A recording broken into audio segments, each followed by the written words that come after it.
Welcome everyone to the Into the Wild League Week 3. Tonight I'll be casting with Keith Numbers. How are you doing this evening, sir? I'm doing great, Blue Train. Hope you're doing well. Another wonderful day in Hearthstone Paradise. Exactly. Another fun and exciting match coming up with Into the Wild League. So always happy to be here to cast and share this very good experience with all of you. Oh yes, sir. So let's go ahead and talk about our matches. Our match tonight. We have Nate Wolfe versus Navillus. To talk about the deck building before we get started, there are no restrictions this week on deck building. So we've got some very interesting approaches, even though there aren't any restrictions on the deck lists. I know that Navillus is bringing some strong decks that you would see on ladder, including Starliner Druid, Reno Lock, and Pirate Warrior, while Nate's bringing some more interesting builds. Some of the stuff that you're not going to see as much on ladder, but can still be powerful in their own rights, including a big rogue list popularized by the Wild Hearthstone streamer Dane, a looks like a Shutterwalk deck popularized by TG Squirrel, and a Nizath Control Paladin. Is that what I'm looking at here? Nizath Control Paladin, designed by Reno Jackson. So, some very interesting lists that Nate's bringing across the table. So it's going to make for some very, very interesting matches. Now, as far as the format of the league itself, um, in the Into the Wild League, all of our players choose three classes during any given week.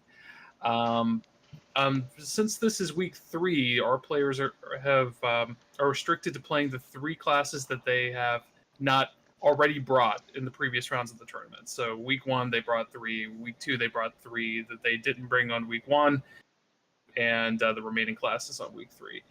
Next week the class selection is reset, and everyone's able to go back to it.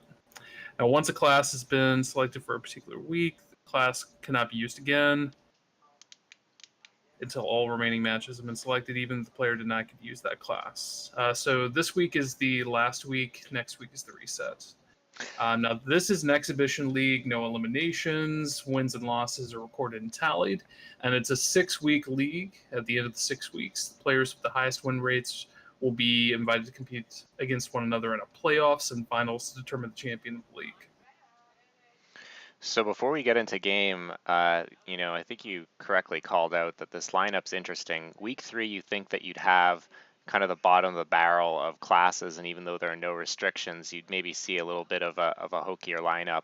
But Navillus really seems to be going for the jugular here. If I am to make a prediction, I suspect he's going to open with that Starliner Druid, secure a Just quick go ahead win and get with it it. out of the way, right? Yeah. But with the other decks, even though Navillus might be favored, the Shutterwalk Shaman could potentially steal some games away from a Reno Lock, and Pirate Warrior could potentially stall it out as well. So even though Navillus has the edge, I wouldn't count Nate out just yet. Hopefully he doesn't get too discouraged if my prediction comes true. But I think that genuinely we do have the potential of having an exciting series on our hands. So if I'm queuing up from Nate's perspective, I'll probably be starting with one of the decks that is not soft to the Starliner Druid. 2 out of his 3 decks play 2 Dirty Rat, which is the strongest tool that you can bring to the table against a Starliner Druid. Dirty Rat allows you to knock out one of the combo pieces from hand, and gives you either knock out a major piece like Aviana or Coon, or you take away one of the smaller pieces like a bounce or a fluke or something that restricts the amount of damage that they can deal. So it's a crucial piece of the puzzle right there. So if I'm Nate, I'm queuing with either the Shutterwalk Shaman or the Control Paladin to start out, assuming Starliner Druid. Um, Probably saving the Rogue deck for, well, he the Rogue deck doesn't have any natural defense against the Starliner Druid. He may just assume that the Starliner Druid, like he may just queue up the Rogue into the Starliner Druid just to get it out of the way, but it seems like a weird gambit, bringing one deck that's soft to Starliner and then targeting Starliner with the rest. I think that the lineup is mostly just meant to be cool and interesting, and that's a lot of what Wild Hearthstone's all about. So I just sent the signal to Nate and Navillus to get into game, so we'll see if our predictions come true. It sounds like we've already come to the foregone conclusion that we're going to be seeing Starliner Druid in our first game, so it'll be funny to see us eat our words if that doesn't come to pass. Well, if he's not queuing with Starliner Druid, what is he queuing with? Well, I really think it's going to be Starliner. If it's not, I'm going to say Pirate Warrior. Pirate. There you go. The old church. uh, do you remember? Do you remember the days? Those days when the worst thing you could face up against on ladder was Pirate Warrior. Yeah, the good old days. So it looks like they are starting. Forgive me while I just get this configured so that we can spectate. Mm.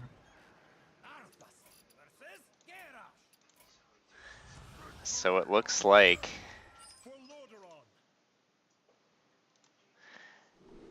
Nate has. So Navillus actually did start out with the Pirate Warrior. And Nate with the Paladin. And okay. I'm just catching up to be able to see what the screens look like. Okay, here we are. So looks like Nate probably did a full mulligan just looking at this hand, because this hand seems pretty awkward. Navillus, on the other hand, yeah, he had a hand with patches in it, so that's an easy ship. And we're off to the races here. So I don't expect Nate to be doing very much of anything for the first few turns. His hand is extremely slow. Not very well paced for Navilus's hand, because Navillus has stuff right out the gate there. Upgrade on turn 1 lets him play Ship's Cannon, Coin, South Sea Deckhand to deal a lot of damage very quickly. Interesting so that he opted not to coin out the Ship's Cannon on turn 1. As I recall, that is a fairly common strategy as well, especially if the Paladin's going to be starting to jam out 1/1 tokens as well.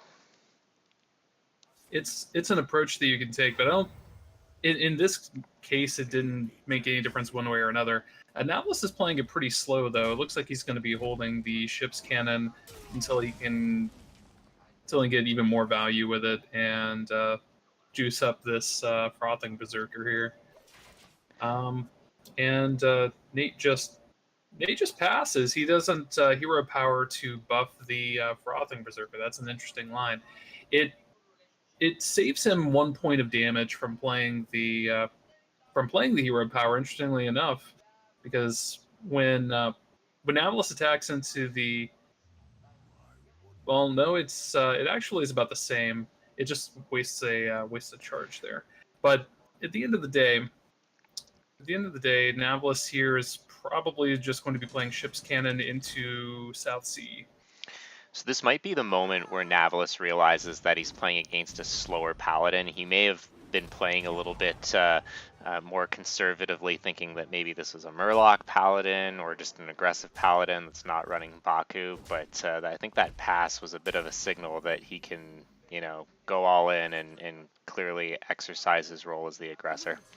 The shields are down, so to speak. Yeah. All right, so Nate is going to stall for time with this Corpse Taker here. It's going to hopefully eat some hits from the Pirates, but Navillus tap deck Spellbreaker, and that's a very easy Spellbreaker. Spellbreak the Corpse Taker, everything goes face. He has 9 damage on deck right now. Puts Nate to 11 pretty easily. Yeah, this is an uncomfortable spot to be in if you're Nate, although he does have some tools. You know, he won't be able to quality consecrate this turn.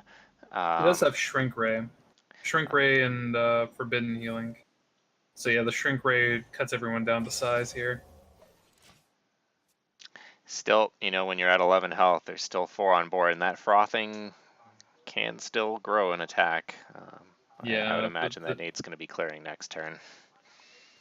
Nate's going to be clearing, but I don't think Nate's going to survive after the next turn unless he forgoes clearing the board and plays Forbidden Healing, because Navillus has the Death Spite.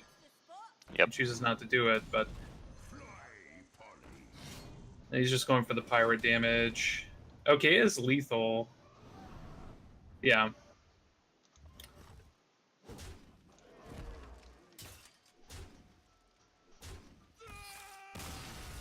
Yep, that's one dead Nate. The Pirate Warrior goes ahead and gets that quick victory out of the way, and that's what Pirate Warrior is all about. Yeah, that was the matchup that Navillus was more than likely looking to queue into. Quite favored and over quite quickly. Indeed. So now Navillus has Reno Lock and Starliner Druid to queue up with. So we'll see. We'll see what he chooses. We'll see if Nate decides to switch. So I predicted Starliner Druid. Pirate Warrior was my second choice. I think that we're definitely going to see the Starliner Druid now. That'll give Navillus 3 chances if he wins, presumably. I might be getting ahead of myself, but 3 chances with the Reno lock. You know, it's going to be a tall mountain for Nate to climb, but you know, we'll see what his choice is. I'm going to go ahead and signal to the players that they can get into game 2. Stand Sounds by. good. So Pirate Warrior is still quite legit. Not seeing so much play on ladder as it once did. You know, I wonder if that's a sleeper deck that you know, deserves to see a little bit more love. Pirate Warrior has a lot of rough matchups on ladder right now, but it's very well suited for a tournament environment. Considering you can pick and choose when you queue with it and have a reasonable expectation of what you're queuing with. Very good at targeting certain kinds of lineups too. Like if you're playing against somebody that's playing a lot of anti-combo or heavy control, a Pirate Warrior can slide right under the regular deck defenses and just murder somebody before they can really get a good footing. And that's exactly what happened in that game.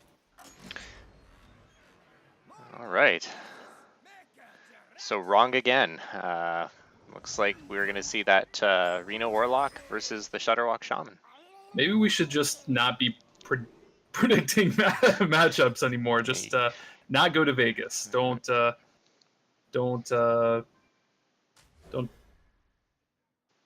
start gambling. Well, All right, let's. for viewers who have watched me cast a few of the other games, they will know that my mispredictions have become something of legend. So do the opposite of what I predict, and you will probably do well for yourself. All right, so Nate's approach here is just going to be to draw his combo as soon as possible, and Navilus's approach is probably going to be to. Well, Navillus To BM? Yeah, clearly. Oh, the BM's clearly directed at this not being a not being a hero power that changed. So a lot of weird jams there. That's it's an active exchange. All right, guys, simmer down. This is a polite and well upstanding community stream here. Or was would probably be the Nope. correct tense. Oh yeah. So Nate getting a pretty good start. He has a few combo pieces in hand that he wants to see to execute that OTK gameplay. He's got the Life Drinker and the Grumble. some tools to deal with some of the big demons that can get cheated out. Nate looks like he's I don't want to say he's sitting pretty, but he certainly has a pretty decent hand for this early phase of the game. Nate's combo for the uninitiated is pretty standard Shutterwalk combo. So what that means is Nate's looking to draw his deck and defend himself while playing out at some point Life Drinker plus Serenite Chain Gang. Once that's played, he'll play Grumble, hopefully return some of those pieces, and then set up a Shutterwalk where he has multiple copies of Serenite Chain Gang effects going off, plus Life Drinker, plus Grumble to get it all back. In addition to that, he's going to be adding some redundancy there with Zola, and he plays Hagatha the Witch as well as backup plan. Navilus's approach, on the other hand, is pretty standard Reno lock. Reno lock's pretty much all about surviving as well, but it's super disruptive and looks to play a massive late game threats, either with Blood Reaper Gul'dan or with, it looks like in this case, he plays the Leroy Power Overwhelming Faceless combo, which is kind of a blast from the past there too. Yeah, a little bit of an OTK variant that used to be quite prevalent, but not really is seen much anymore. In this matchup, that could possibly give him a slight edge and a surprise that Nate may not be expecting. Yeah, if Nate doesn't see it coming, he may not respect his own life total enough to recognize that he needs to heal above 20. And 20 is the 20 is going to be the magic number here for the old Leroy Power Overwhelming Faceless combo. So now Navillus is just going to be looking for Emperor Thorsan to set that up, and then deal enough chip damage to get him within range. Yeah, so Navillus using that Defile to ensure that he doesn't overdraw next turn. I guess that was the best of many different options. He had a Shadow Bolt as well, I believe. I'm going to quickly confirm that. Yeah, so that that's would a have been Shadow another option as well that might have warranted consideration as well. I'm thinking this, like, if he reads that it's a Shutterwalk, the Defile is not a very useful card. So that it makes sense to throw that one away. I don't know if I'd throw away the Hellfire from Navillus' perspective, because another way that the Nate can win is just by maintaining a board, and Hellfire is a good way to clear away things like Serenite Chain Gang and Life Drinker. And of course, he used that Defile to clear up space, putting more of a premium on the AoE from the Hellfire as well. Right. It's an Electra Storm Surge off the top. Some very spicy inclusions on the MTG Squirrel Shutterwalk list here. Volcano sometimes just can't clear that board. A double Volcano certainly ensures that you'll get that full board clear. The double Healing Rain is nice. Electra is just a solid inclusion to this deck, and I really do hope that Blizzard continues to support non-even Shaman archetypes. Who knows, maybe we'll see some free Shaman support next expansion. Definitely looking forward to that. As are we all. Yeah, even Shaman's kind of the fun police. Speak of the devil, there's that Chain Gang. So at this point, Nate has played out Chain Gang, Nate's played out Life Drinker, so Grumble is the next combo piece, and then he just needs to draw Shutterwalk and maximize his odds there. He needs to stay alive, and Navillus isn't really putting on that much pressure right now. No, and if Navillus is going to give Nate a clue that he's playing the Leroy Jenkins OTK Reno lock, it's the Dark Peddler that just got played, which was a staple in that deck. It's kind of a subtle clue, but maybe it's enough to tip his hand to Nate. It's possible. I wouldn't have caught up on that too, but you're absolutely right. Dark Peddler's not something that sees play in Reno lock lists, modern Reno lock lists that you would see on ladder right now. That's an interesting card. Elementary Reaction. I don't think I've ever seen this card played. It sees a little play in Standard. I was really excited when it got released. I guess it was slightly underwhelming in practice, but it works a lot like the Rogue variant, which costs three. The elemental condition does make it slightly worse, but Grumble's an elemental, so if Nate opts to play that next turn, he'll draw two copies of one card from his deck, which is no slouch It's a for 2 mana mana. Mimic Pot if you set it up right. That's very interesting. All right, so Nate's got the Grumble on deck. Navillus fires back with the Siphon Soul. Navillus doesn't really have very much else going on. Throw out the Kazakis. He may. There's probably a consideration here for him to play Bran into Kazakis instead next turn. Like Navillus has just been on making a bunch of reactive plays so far this game. He hasn't been putting on very much pressure at all. So Navillus, it may make sense to play out the Kazakis, but it looks like he's going to save it for the Bran into Kazakis play next turn. There's that elementary reaction, having 2 healing rain, so Wolfe's not gonna die anytime soon. Oh, I mean, reasonably decent card to duplicate. Although he is at 30 health, because as you've stated, not much pressure being laid to bear. Was that a consideration at tempo Reno Jackson that I just saw? It was. Um, oh, It's not the worst idea, all things considered. Navillus just needs to get something on the table. So he's considering Mal'Ganis, considering um, might consider like from his position, I might consider doing like Bran Kazakis into a 1 and a 10 potion, right. just for the one potion, just to go ahead and play out something else. But it looks like that that is being skipped over here. Nate's got Hex into Maelstrom Portal. So And if ever there was a choice target to Hex, it's certainly going to be that mm, Mal'Ganis, probably especially with Gul'dan off the top. the juiciest Hex target in Wild that's not a Void Lord. Yep. There's that Tempo Reno you were talking about.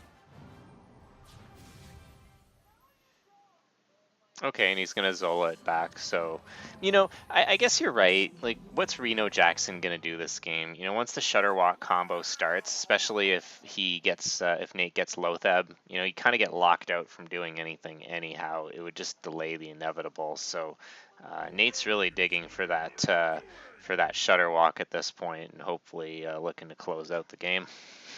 Now that's the idea. Now let's continuing to lean on the BM there. All right, so Nate's hand doesn't dig him any deeper into his deck, so he's just going to continue to look to stall the game out if he can. Yeah, and the Chain Zero Nine Gang's Chain a good play as well, furthering that combo, a little bit of extra insurance. from Navillus' side, he's got to find a way to break. He's got to find a way to break through the defenses there. Shadow Flame's a pretty good option there. He can Shadow Flame. Like he can play Kazakis and Shadow Flame the Kazakis to clear the board and deal 6, and that gets him pretty close. Like if he Kazakis is into a 1 potion that deals damage, he can get Nate to 21, and Nate has to deal with the board or die. We're seeing a little bit of a UI glitch. Doesn't look like the Discover cards are displaying this game, but Navillus is more than likely selecting his options for that potion at present. Navillus is selecting a 10 potion there. He ended up picking summon an 8 demon, gain 10 armor. All right, so Kazakis plus Shadow Flame, excellent work. All right, he's playing out the Kobold Librarian too to just add additional board presence. So from Nate's perspective, it looks like a juicy Volcano, probably a Farsight as well. Maybe doing Electra Farsight might not have been a terrible choice as well. I mean, he's really looking for that one card, and Nate has 8 cards left in his deck to dig through. I mean, the more time that goes on, the worse position he will find himself in. He's thumbing over the 10 potion there. to go ahead and get himself out of. Well, there's no true OTK with Shutterwalk anyway, so he's just developing more board presence. And Nate has to Volcano this, or he. Let's see. Well, he doesn't have Thor's. Navillus doesn't have Thorsan, so he doesn't have the full OTK combo, but he can still do 12 burst from hand with Leroy plus Faceless Manipulator. I like the Volcano play with the Acolyte. He needs to dig for that Shutterwalk, and drawing 3 cards certainly going to be a way to power through to his target. Leads out with the. Oh, brave. I'm not sure I would have had the bravity to do that, but if you would have pulled out Leroy or something, that could have been really bad for Navillus. That would have been curtains for Navillus. So bravery, that's a very suspicious Dirty Rat play, but it doesn't look like it's going to It doesn't look like it's really going to do that much to hurt Nate's position at this point. Okay, so Navillus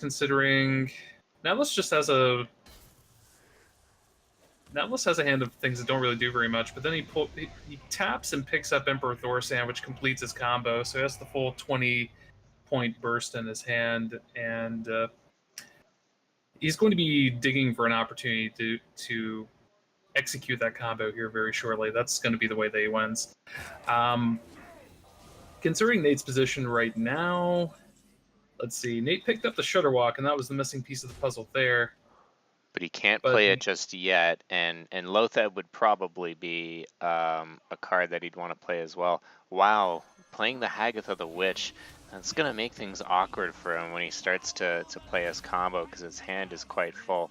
That armor game, though, is pretty nice, on the other hand. It's gonna stop him from dying on the spot. Yeah.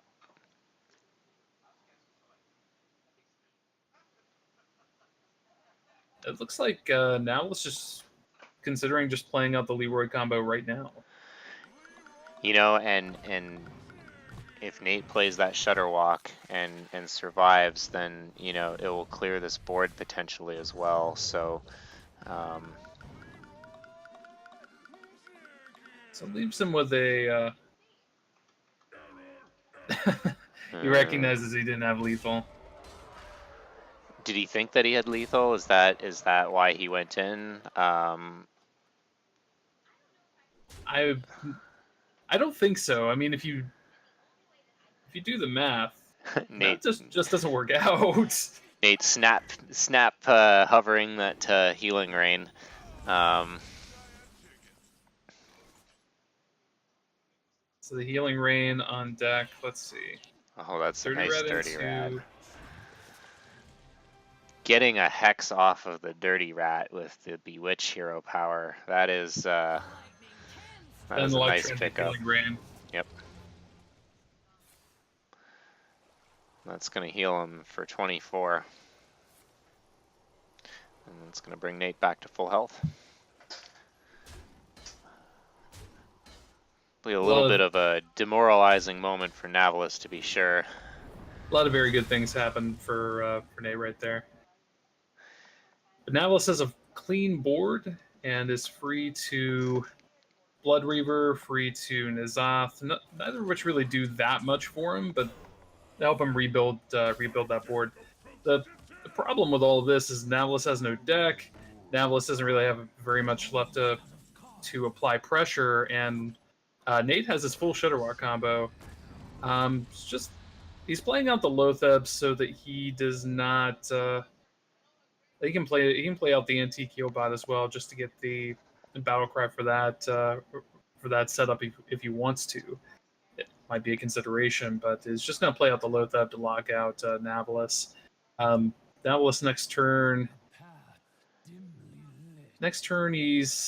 He's got some plays that can generate a board between Blood Reaver, Gul'dan, and N'Zoth, but they don't do anything about the Shutterwalk. And as long as the Shutterwalk doesn't miss with the Grumble trigger, like as long as the Grumble doesn't happen before either of the chain gangs, Nate's in very very good spot here. Yeah, and Nate did get both chain gangs and the Zola, I believe. So the odds of that happening, while not impossible, are quite low. I think that Nate has the distinct advantage, unless something unforeseen happens here.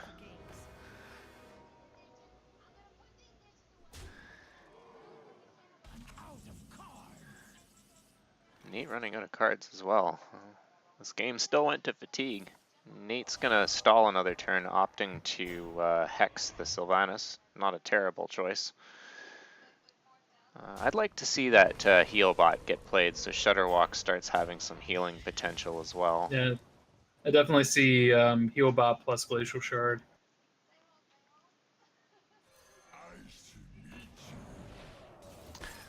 Playing out the Fork Lightning doesn't make any sense there, but No, Nate won't be able to play the Shutterwalk next turn. Because he'll be overloaded for 2. I wonder if that was maybe not something that was taken into consideration. Or maybe Nate's feeling so good about his prospects right now that he's just wanting to get his hand as empty as possible so that he could fill it with 1 mana Shutterwalks. Alright, so we have Navillus playing out the Blood Reaver Gul'dan, just going to get back the Void Lord and the Void Caller, and the 8/8 Demon. I forgot about that. Yikes. That's a lot of pressure, and that means that's not... How much damage can he do here? That's 7, 15, 21 damage? Yeah, and this isn't a board that you could really consider volcanoing, although with the heal bot, that's not even a consideration anymore either. No, he yikes. can't... he can't play Volcano here because if he played Volcano, he wouldn't be able to Shutterwalk. Playing the Forked Lightning the way that he did really hampered his ability to execute on that combo. It didn't make any sense and allowed Navillus to be able to fire back with that Blood Reaver. That might have cost him the game. I mean, if he manages to play 2 Shutterwalks next turn, Nate, it will do 6 damage to the board and heal him for 16, putting him up to 25. There will still be... Oh, this is going to be close. I think it's going to rely on where those freezes go. Absolutely. Okay, so he's got the 1 mana Shutterwalk. That's very fortunate, and the hand space for it as well. Yeah, I think Nate's going to be fine. The sequencing of play there worked out, but that made me nervous. He's going to heal back to full, so Navillus doesn't have any... He doesn't have enough left in his deck to be able to kill Nate from this position. Dirty Rat pulls into Zoth. One more 1 mana Shutterwalk there. Now, Navillus has a Twisting Nether left in his hand, but he's not going to be able to do anything with that Twisting Nether because of the Loatheb. And there's the concede. Oh, a close one. Yeah, I was worried for a second. Yeah, right down to fatigue. That was a great game. You know, I think that there was maybe some unintended plays on both sides of the board that game. Certainly going to ask Navillus and Nate about that at the end.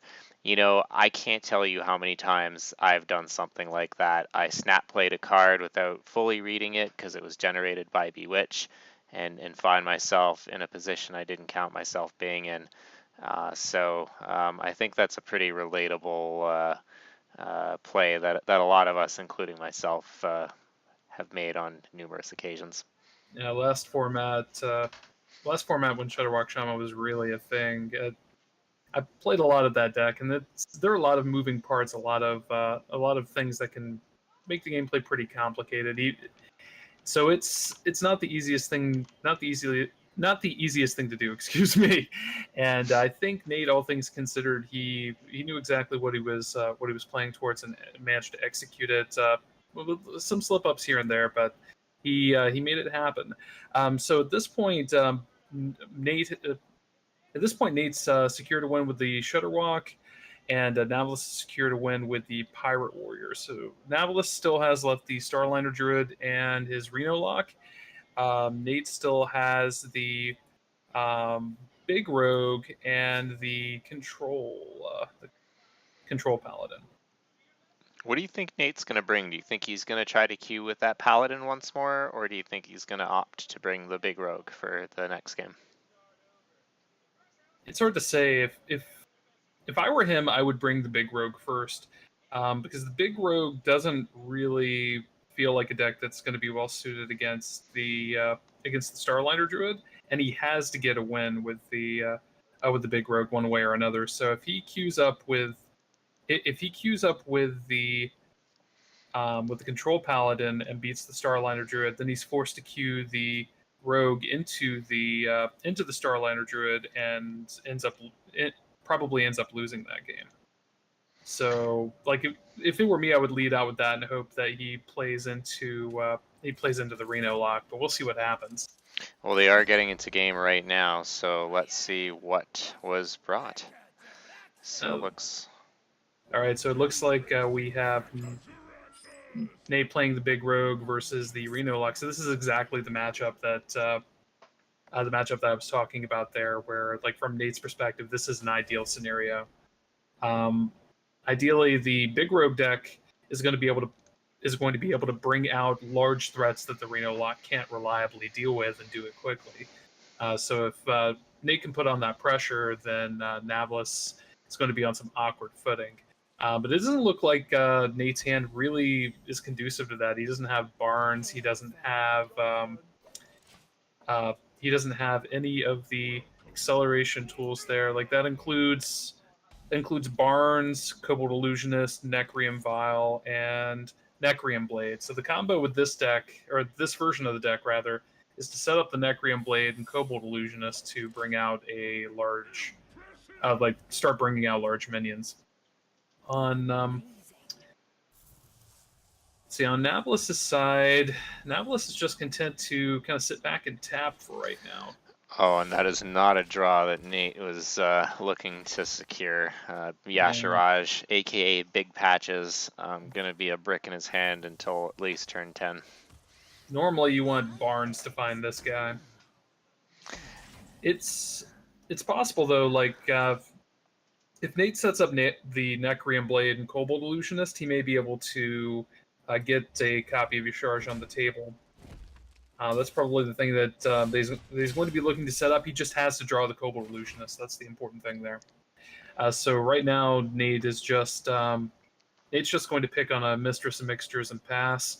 Navillus has a full hand, so he's not going to be doing any more tapping. Probably just playing out the Kobold Librarian and finding some other way to get rid of his mana, or get rid of a card in hand. Might use the coin, might throw out the Shadow Bolt. It's not really clear, but whatever he does, he's going to start out with that Librarian. And one thing that's worth noting is that Nate saw the double Leroy Jenkins OTK combo last game, so he knows exactly what he's facing. I'm not sure how much of an edge that gives Navillus, or rather that gives Nate, but I think that Nate needs to be aware that his health total needs to stay over 20, or he is in danger of succumbing to the OTK. Part of the problem that Nate's going to run into is Nate doesn't really have that many defensive tools, right? Like, once he has some removal, but he doesn't have a way to gain life reliably. His main defense is a good offense, which means that he needs to find a way to accelerate into big stuff, and he needs to do it quickly. So far, he's drawn all of his big stuff, but hasn't drawn a way to put it on the table. So Navillus is going to be able to beat up on Nate quite a bit before he can get stuff online. And once Navillus draws Thorsan, assuming he doesn't have an in hand right now. No, he does not. Once Navillus draws Thorsan, the shields are that's the green light right there. And Navillus is again in a situation where he has to do something to free up some hand space there. It just ends up getting rid of the Kobold Librarian. I don't think I agree with that. Any pressure is good pressure. So Nate picks up Kel'Thuzad, which is again a really bad draw considering he needs to find ways to accelerate into big things rather than more big things. Yeah, this has certainly been a tough game for Nate. You know, uh, I've played Big Rogue a few times, and it always seems like they manage to draw those early pieces needed to get the engine going. But clearly, one can see here that with all those big minions, you can succumb to a poor draw, and we're seeing that right now with uh, Lich King, Yasharaj, and Kel'Thuzad, along with Sneed's Old Shredder. Not exactly a proactive first 8 turns for Nate. Navillus recognizes going into turn 8 that he needs to start keeping the board clear and throws out the Doomsayer's preemptive measure. Nate can just throw out Sneed's Old Shredder and be able to get something on board to start out, and then can follow up with Lich King or follow up with Kel'Thuzad. So, assuming he doesn't try to, he decides not to play out the Sneeds at all. That's very interesting. Yeah, this is going to be tough because even though, we're in range of playing these minions, you can average one a turn. So I would have liked to see the Sneeds get played just to start, issuing some counterplay. So what is Nate going to opt for here? Looked like Debating. he thought about the Lich King, but with a full hand. There's the Kobold Illusionist right there. So that starts the combo. Let's see what he ends up pulling with that. Pulled a Lich King. Has an Eviscerate for the Annoyatron. Just start to try to gain value off of that Lich King. If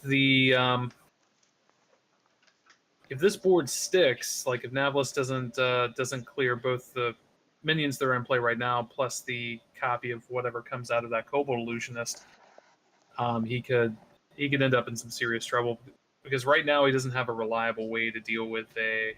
Well, actually, he does. I'm sorry. He does have a way to deal with the board with Twisting Nether. Nate'll be in a position to just start playing more large things right back. All right, so he plays. All right, so this clears the board there. So that's an excellent way to neutralize that board. But Nate has 10 mana, and 10 mana means Yasharj. And we'll see. Yeah, that wasn't a very strong pull from that Yasharj. No, Cavern Shiny Finder, a tool used to dig out for the Necrium Blade. While it can make that line of play more consistent, it does somewhat go against the Barnes Yasharaj game plan. I'm not so familiar with the Big Rogue deck, but what would you think? Do you think that the risk of pulling a suboptimal minion out of Barnes or Yasharaj is worth the risk of having a more consistent uptime with Necrium Blade, or is the jury still out on that? I think keep in mind that the deck is all about a massive high roll, right? So you design the deck so that there are low rolls. Then there are a lot of low rolls, but when it goes off spectacularly. Right. So I think then that's a yes. You wanna take the gamble of being able to get the big minion off of Barnes and the Necrium Blade off of the Cavern Shiny Finder. That makes complete sense. Navillus weighed his options there and found a clear for the Yasharj, so back on track there. If from Nate's perspective, probably lead out with Lich King, lead out with the Shredder.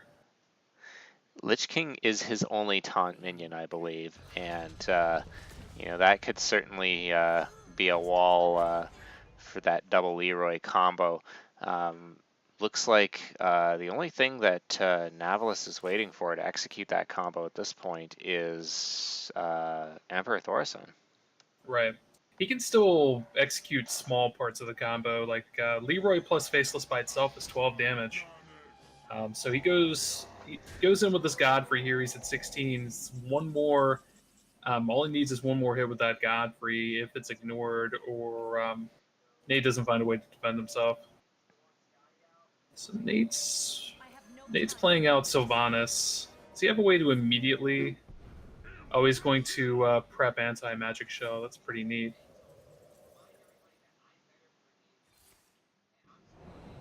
Okay. He's sapping the Mal'Ganis. Is he going face with everything? Ooh.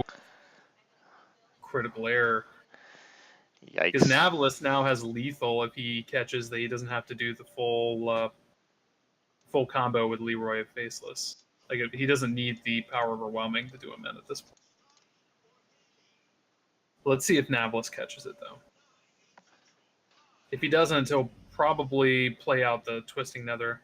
It looks like he's thumbing over the power overwhelming. He might. Yeah, I had. No. I think he missed it. He does have the Oh, he has Hellfire though, Yeah. so he So- will get lethal.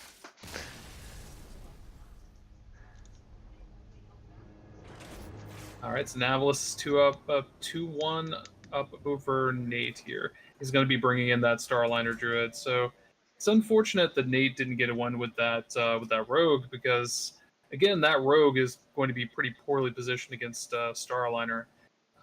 So if Nate wants to queue up with the Control Paladin, that's going to be the best option to pick up a win against the Starliner, and then he's just going to be rolling the dice and hoping that he can knock out the Starliner Druid with the big Rogue. But I don't see it happening. But we'll see. I mean, this is Hearthstone. A lot of crazy things can happen in Hearthstone, especially when you're playing a deck that is all about high rolls. So we were discussing this before the match started. What's interesting to note is that I do believe that Navillus opted to run a version of the Starliner Druid with Ultimate Infestation. And while that might seem to be a synergistic card because you want to draw cards quickly to execute your combo, it doesn't really pair well with Psych Melon. We were talking about that because if you play Ultimate Infestation, fill up your hand, get your Psych Melon, you're not really in a position to draw 4 more additional cards. So even though that Starliner Druid is the bane of ladder right now, maybe the version that Navillus opted to bring may play in Nate's favor. That's an excellent point, Blue Train. One thing I'd like to point out is the Starliner Druid that Navillus is bringing plays Grand Archivist, which if you have a piece of the combo, if you don't have a full OTK with the Starliner setup, you can still develop a very overwhelming board, especially against aggro decks. And the Ultimate Infestation gets cast off the Grand Archivist and then lets you reload. So even if by some miracle you're able to recover against the Starliner combo, the Druid has a reload. So that's one factor in having the Ultimate Infestation over other versions of the deck. Another factor there is, in a lot of cases, Druid doesn't necessarily need to combo to beat a lot of the aggro decks out there. This was especially true when even Paladin and aggro Paladin were more of a thing, where you don't have to have your big thing in Druid. You just make sure you don't die, and eventually you just fatigue them out. Now, let's switching gears here. We're looking at Nate brought the Rogue deck, but he has Barnes on the mulligan, which is probably the highest roll possible. Navillus does not have Wild Growth. He has Nourish, but he's not going to get there very quickly. So from Nate's perspective, you're going to be looking to coin Barnes and start leaning on that. Navillus might be able to answer that, but Navillus isn't going to be doing anything for a while. Nothing particularly constructive. I may be wrong, as I've not played a lot of Starline or Druid, but having that melon in your opening hand seems pretty good. Having the melon in the opening hand in a slow matchup is quite good. The trick here is going to be making sure you stay alive long enough, or like ramp up your mana and stay alive long enough to get to the combo. And Nate opted to equip the Necron Blade rather than coin into Barnes. I think that's pretty interesting. But Nate has a pretty strong setup here with Cheat Death plus Necron Blade to trigger. Hopefully, a Death Rattle minion gets pulled off of that Barnes. Well, you said you got to go for the big high rolls, so. Oh, that's well. The highest of rolls yeah. right there. I'm sure Nate's happy to see mini Yasharaj get pulled out of Barnes. We'll see if he gets the big one. All right, so if Navillus probably picks up that's a cheat death. If he kills the Asharj first, then he's going to have to deal with it again at some point. More likely is the Necron Blade's going to trigger on the Kobold Illusionist, might pull the Asharj again. Okay, he's just going to go ahead and trigger the cheat death.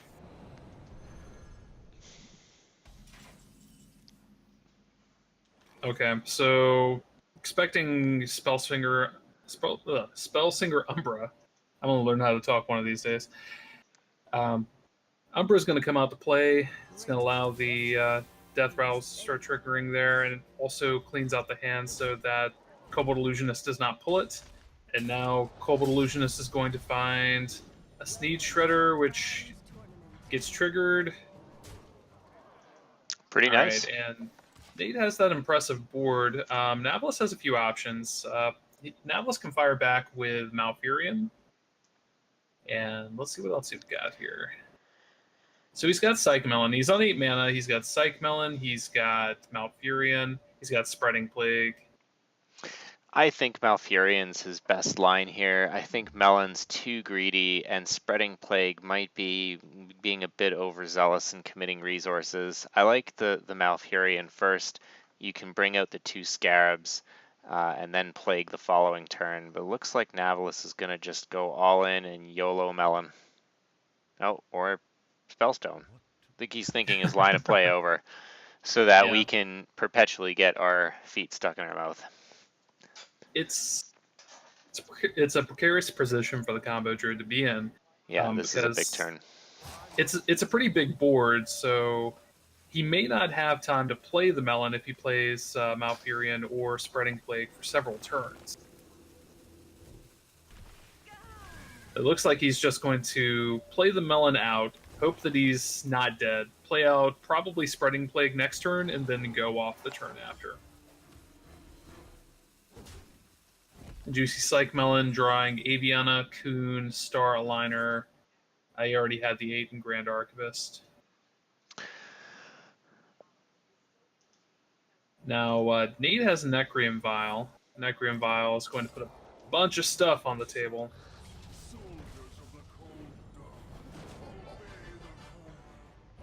There's that full board. Now, the bigger this board, the worse Spreading Plague is for him. Yeah, these 1/1s will get punished, and I think that it's a Backstab. Backstab clears out one of the 1/1s and finds a Shaku. And Shaku's not really the kind of thing you want to be seeing jumping out of the Sneeds. Yeah, Ragnaros might have been a little bit more desirable. King Crush. King Crush, yeah. How about Swamp King Dread? Swamp King Dread against Aviana. Major Domo Executus. That's what I want to see. Then Nate has the Eviscerate off the top. It doesn't matter because Navillus had Spreading Plague. Yep. And we were talking about it before the game started, but there's that UI sitting in Navilus's hand. I don't think he's going to have any opportunity to play that this game. Well, that UI is not going anywhere, but the UI off of the Grand Archivist is definitely going to happen. That's true. Although, I'll have to read the text of Grand Archivist specifically. It could cast any spell from his deck, so it could be UI, could be Biology Project. That's fair. That's fair. Most of the time when I see Grand Archivist, I see it in Spiteful, and I always assume it's just going to play the Ultimate Infestation. So, yeah, we do need to actually read the cards. I had to read it for a second because I thought the text specifically said play Ultimate Infestation from your deck. This caster, he doesn't know what he's talking about. It doesn't always play Ultimate Infestation. I'm not sure I've ever seen it play anything else, so story checks out. Yeah, no kidding. All right, so Navillus has Witchwood Piper, which fetches Brand, which means that he has lethal. Yeah, and Starliner Druid showing why it's the scourge of ladder at the moment. Being able to find wins even out of the most unfavored positions. It's all about that spreading plague, man. Yeah. The deck certainly is appearing thus far into this season to be living up to its hype.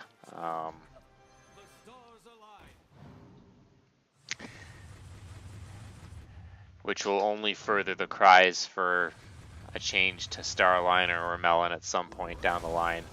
And there's the Floop for the double. It's the final 14 damage. Yep.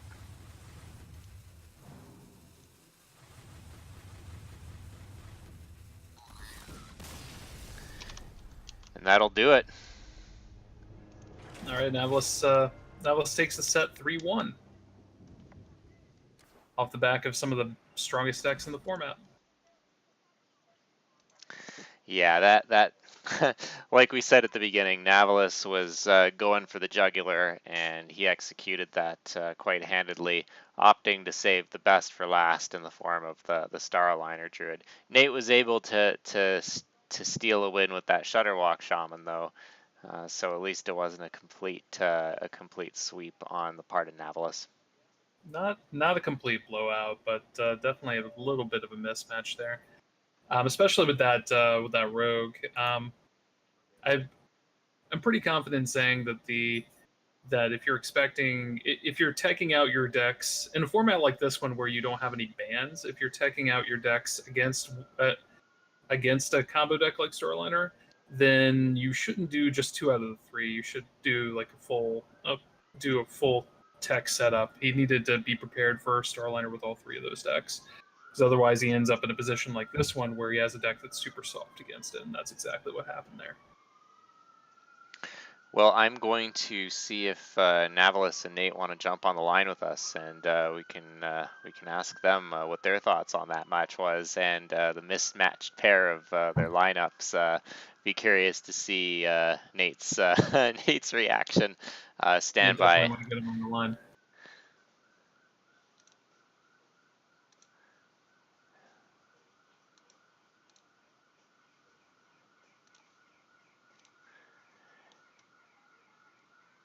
I think that we were also talking about this before the game started as well. I haven't taken the Starliner Druid on ladder yet, and I've been slogging it out on low ladder, and I'm thinking that might be my ticket at least to the rank 5 floor this season. I don't know, it feels wrong, but after watching how powerful that strategy is over and over again, I feel like not utilizing it would be putting myself at a disadvantage. Well, playing it at least helps you learn the matchup so that you can play both sides of it if you decide you don't want to be a scumbag and play Druid.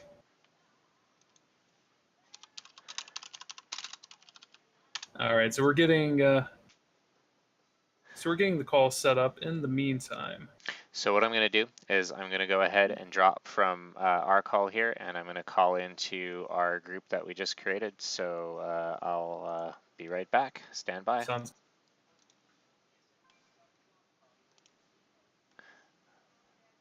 Okay, so looks like we have Keith hello. and Nate and Hello. Navillus.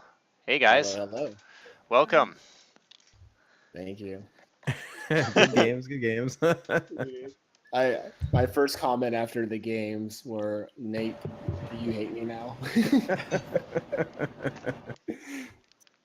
Starliner Druid is goes in that quote unquote fun and interactive category. I think the deck is just busted. I mean, there's so much stall, but I think it's kind of the nature of any OTK deck, and that deck's really good. And I can't complain too much because I brought it week one. Yeah, you start writing me about it, then you tell me like, oh, by the way, I brought it week one. I'm like, oh man, giving me a guilt trip here. I was doing okay with that rogue. If I would have pulled rag, I might have had a shot. I mean, I think I had some misplays as well. I could have brought odd rogue and had a better chance, but it was fun. It was that spreading plague at the end. You had me if I didn't have that spreading plague, but then that's another problem card. But anyway. So let's talk about the Warlock versus the Reno Lock versus the Shutterwalk Shaman. That was the most interesting game, and there were a couple turns where, maybe if you remember the game, at one point, Navillus, you opted to go in on your combo, which didn't have enough for lethal. Did you miscount there, or were you just thinking, I'm going to put Nate on the clock and try to do this over 2 turns? So yeah, let me tell you my thought process. One, it was midnight when that was happening, my time. So I was like, okay, and I haven't played the Faceless Manipulator Leroy combo in quite a long time. That was actually the first time I played it. I really did not have a lot of testing this week, so that was my theory craft. I'm like, N'Zoth in the deck, Gul'dan in the deck. Let's put the Leroy combo in there as well. Let's just put everything.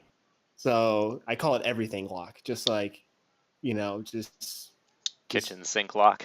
Yeah, everything but the kitchen sink lock. That's what it is. And I couldn't fit that into the title. Otherwise, that probably would have been it as well. And so I was like, this deck looks pretty fun. The surprise combo. Because sometimes, like, if you ever play the game, play Reno Lock or anything like that, some of the games take forever to finish. I'm like, let's put the combo in so I can like surprise Nate, and well, yeah, I haven't seen that combo in like a year or something. I mean, it's not, you don't see people run it as much anymore. Yeah, I think there's a lot more taunts in the meta too, so that's part of the reason why too. It used to be a big thing way back in Standard, but it hasn't been a thing since Reno Lock rotated out of the Wild. I think they're using it like before the Death Knights, because like you get the Emperor Tick and then Leroy Power Overwhelming Faceless for 20, right? It's a good. It's really good. Or is it more than for that? Sure. But yeah, well, I think it's a 20 damage combo. Yeah, for some reason, because the brand was down, I was thinking the Faceless Manipulator was gonna like somehow make itself twice or something. I don't know what I was thinking. I did it, then I'm like, it's late. It's been a long week. As soon as I did that, you saw me like I went, oops, like I was like, I play. I guess it was error, and I was like, yeah, why did I do that? I mean, I just paused for a second because I'm like, wait, what? Okay, never mind. So I just went. I'm like, Nate has this one. I'm like, I threw the surprise threats. Well, but Nate threw you a bone back because on the next turn, you played that Forked Lightning, Nate, which overloaded you for 2, and I was commenting that this is something that I do all the time when I play Shutterwalk Shaman. I overload myself without realizing it, and then I'm not able to play Shutterwalk. Did you play that to empty your hand out, or was that? Well, yeah, because as soon as you play Glenda, or no, not Glenda, Hagatha, like you start generating all kinds of spells, and I was wanting as much free room as possible to get Shutterwalks back. But the overload kind of messed me up, and I was just praying that he wasn't running Dirty Rat, because like all the Reno lists are running Dirty Rat, and I was like, oh no. You're lucky. I took out the Demonic Project, Dirty Rat, and Death Lord because I was like, well, I wasn't running Druid, so yeah, exactly. I was like, I was like, Nate's not going to do anything too crazy. And then I was like, oh yeah, Shutterwalk. Forgot about that. I thought about bringing like even shaman because it's really good, but it's just not as entertaining. Yes. I brought Pirate Warrior because it's kind of Because you're nostalgic for me. mean. That was It's still, okay. it's still good. It's still good. I mean, I had a really good opening hand. Okay, if Keith and Blue Train can attest to that. My hand was pretty stacked from the get go. I was like, oh wow, I'm like, this is a really good curve. This reminds me of those standard days when he had small time Buccaneer. That was like a 1-mana 3/2 minion and everything. And but Dude, no, really, I did not expect Pirate Warrior, and my yeah. opening hand was so slow. I was hoping for that. I'm like, I'm opening up with Pirate Warrior because he's gonna think Control Warrior. I was playing mind games with Yaman. I'm like, okay, I got to get somewhat of an advantage here. He's 3 hours behind me, so it's later at night for me, and I'm like, okay, Pirate Warrior. But honestly, Pirate Warrior, I knew that deck fairly well because I hit Legend with it before all the nerfs happened to it, and it was like a really powerful deck for me. But I enjoyed it in Wild until they started nerfing all of that. Then I'm just like, but you let Druid do its thing, but you don't touch Druid. But you like, oh yeah, like we're not gonna make a powerful. Okay, that's a different story. I'm not gonna get into that. But anyway, well, good games. I will Good stop. games. I will stop.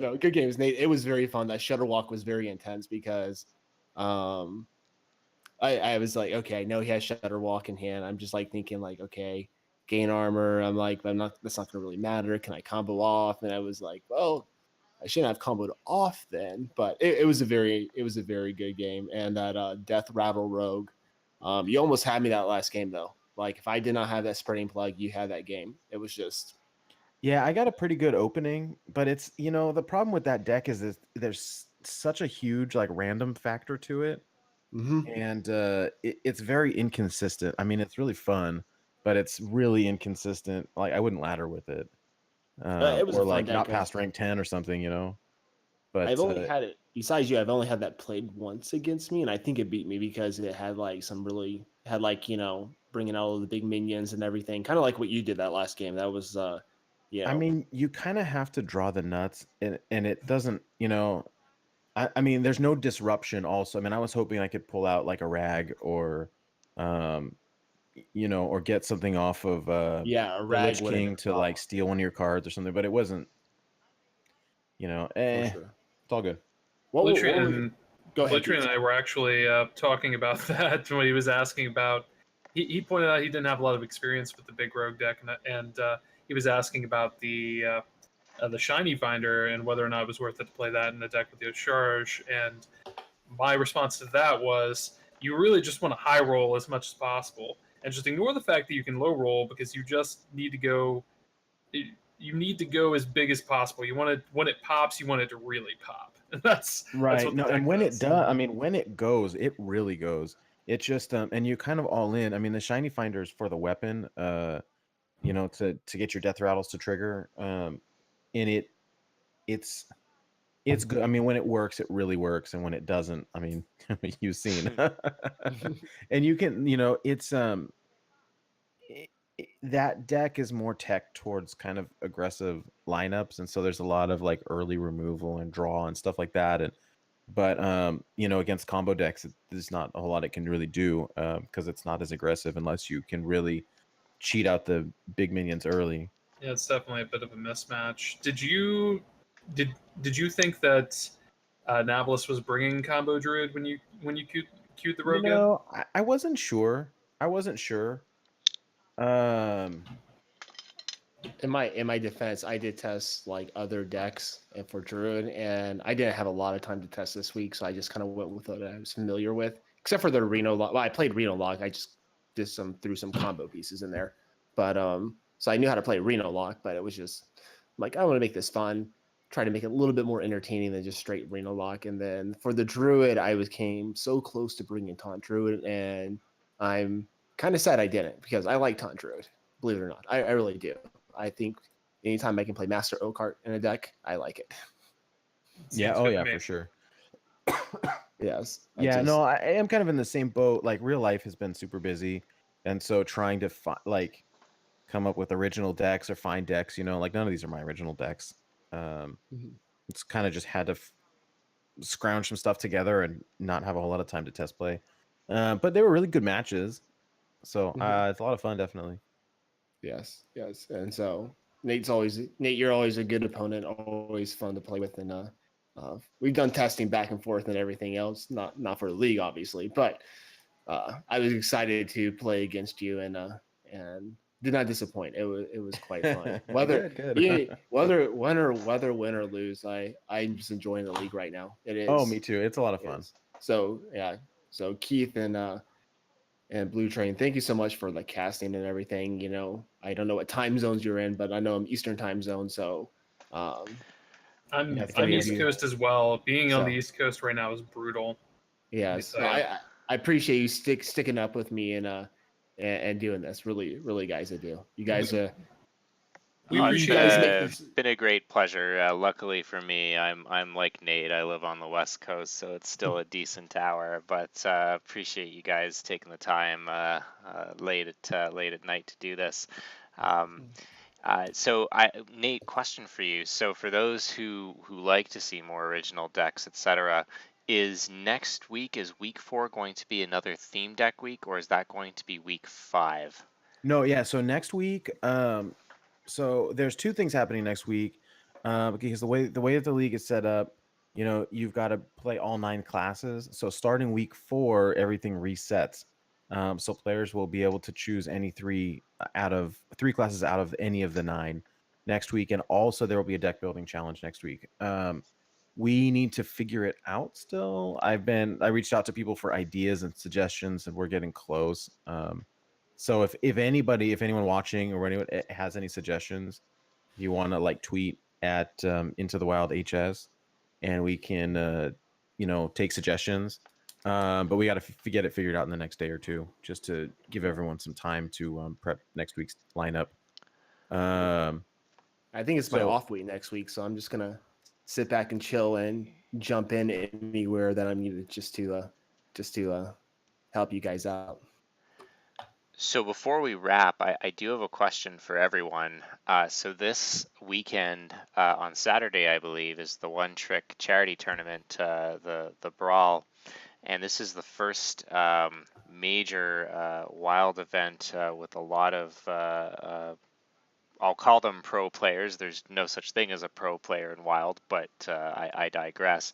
Do you think that tournament is going to have a substantial impact on the Wild meta, or do you think that tournament meta is so skewed from what one experiences on ladder that it'll be a fun event, but won't have much of well, an I impact beyond I that? I don't think it's going to influence the meta too much. I'm playing in it, and I'm definitely not a pro. Maybe a personality, but definitely not a pro. But I will say that it is a fundraiser event, and part of the event requires specialized deck building as well. I want to say each deck has to have.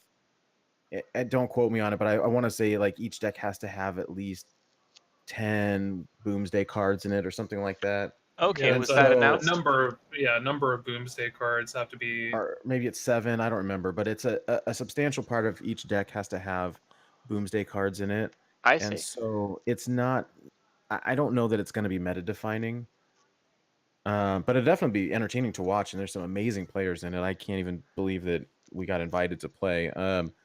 So you can watch me lose against, So Slizzle and Zeddy and all these. Keith, are you playing in it? yes, Yeah, you can watch me lose to Keith. Oh, Nate, as long as you beat Craig, that's fine. And Right? so you can hold it because you can mention it every podcast from here on out. Like, that's remember the the time I important thing. beat you? That's exactly what matters. Hey, you know So I what? love you, It's going to Craig. be a lot of fun no matter what, and I really would like people to watch it just for the entertainment value and just to highlight the format. I mean, that's kind of the reason that we're doing this league, is just to highlight the format and show people that it's a lot of fun. It seems intimidating sometimes, I think, but mostly we just have a good time, and the community's awesome. Hmm. For sure. Well, I know it's super late for you guys on the East Coast. I could stay chatting all night, but I don't want to force you guys to pull an all-nighter. So why don't we wrap there? Before we go, I'm sure that you guys have some call outs or things that you'd like to promote. So, Keith, why don't we start with you? Do you have any projects or streams or anything of the sort that you'd like to promote before we leave? While I have my regular stream, which I'm actually streaming tomorrow morning, so I should get to bed at some point. But no, you can catch me at twitch.tv/Keith_numbers, on Twitter at Keith Numbers HS, and as he stated, I'm going to be participating in the Boomsday tournament brought to you by One Trick on Saturday. So if you guys want to stop on by for that, I'm not sure how influential it's going to be, but it should be a lot of fun. It's all exhibition games and lots of cool people. So stop on by and check that out, and continue to check out the Into the Wild League as well, because everyone participating in that league in one way or another is we're all super cool people, and we appreciate you stopping by. Thanks for watching. Excellent. Navillus?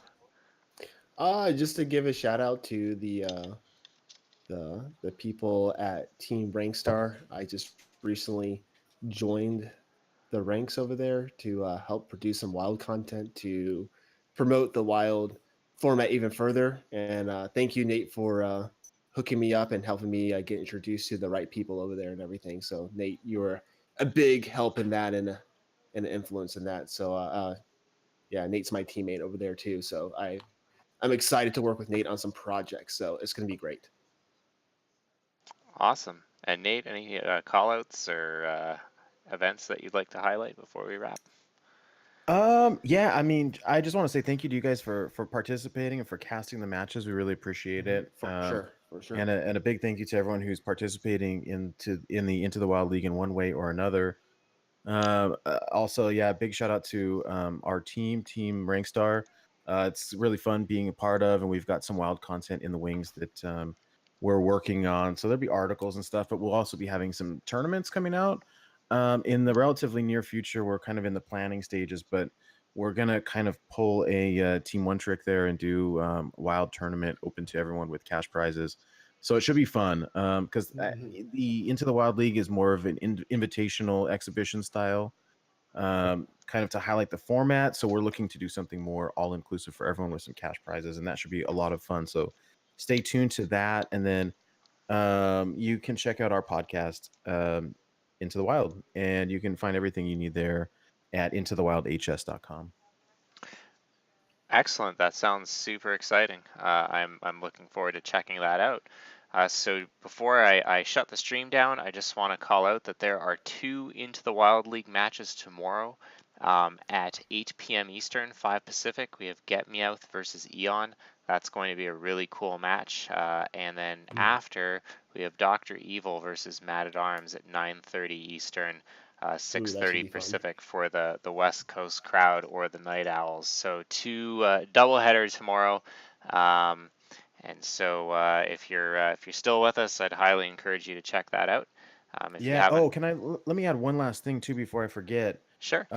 Thank you, thank you so much to everyone who has subscribed on YouTube. All of the matches, the VODs have been taken from Twitch, uploaded to YouTube, and we now have a custom URL for YouTube. So if you guys missed any of the previous matches and you want to watch them, they're all at youtube.com/c/intothewildhs. Well, congratulations on that. I know that was something that a goal that you were pushing towards. So it's nice to see that you were able to attain it so quickly. Yeah, thank you. Yeah, just to make it more accessible for people. This is a nonprofit thing. I mean, nobody's making any money. It's just to highlight the format and have a good time, but trying to make it more accessible to everyone and having a URL that's just a bunch of numbers and letters makes that pretty difficult. Definitely. All right, gentlemen. Well, I think that'll do it. Thanks to everyone who tuned in. And again, 2 matches tomorrow starting at 8 p.m. Eastern. So check that out. I want to thank everyone for tuning in, and we'll leave it there. Have a great night. Sounds good. Thank you, guys. Bye now. Thanks Yeah, thank you, everybody for guys. watching.